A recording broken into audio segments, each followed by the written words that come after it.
sir. We're at the drop zone. Dorian peered out the narrow window. Water stretched out as far as he could see. Dorian marveled. What he saw used to be the coast of Morocco. Drop the probe.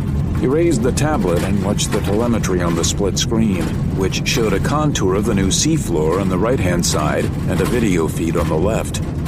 Dorian recognized a mountaintop, completely submerged. He tapped the tablet, directing the probe. A few seconds later, the Atlantean ship, the Alpha Lander, came into view. It was buried deep.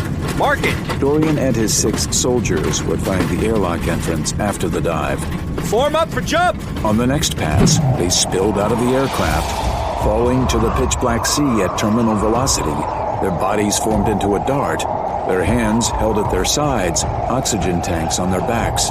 Just as they reached the surface, the most recent storm receded and sunlight broke through, showering their entrance to the watery unknown with light. Dorian plunged into the water and instantly spun himself about, searching for his men. One of them had veered too low and collided with the rocks just below the surface. His now broken body floated in the lighted murkiness. The other 5 figures spread out, with sunlight carving their outlines in the water. Form up on me. As the soldiers swam toward him, Dorian surveyed the dark water between them. Something else floated in the space. Not debris. The silence in the water shattered. An explosion. Then an eruption of white bubbles and air engulfed him, throwing Dorian into the submerged mountainside. He rolled across the rock, trying to grasp a handhold. Finally, he came to rest. His hands instinctively reached for his oxygen tank. It was intact. He was safe. He turned, peering into the water.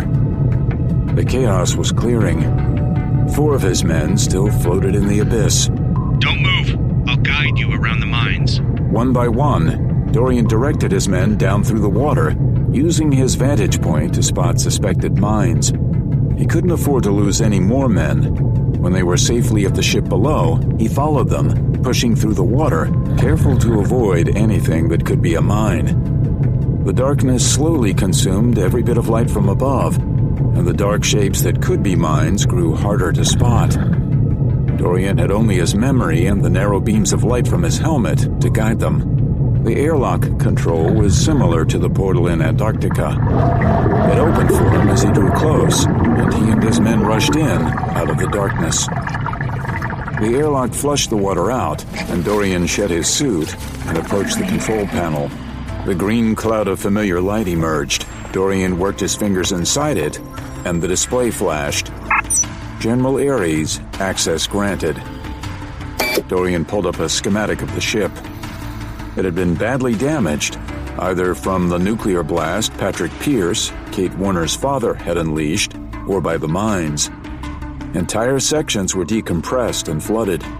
The ship was on emergency power, and most importantly, there was only one route to the portal room. Dorian pointed to the map.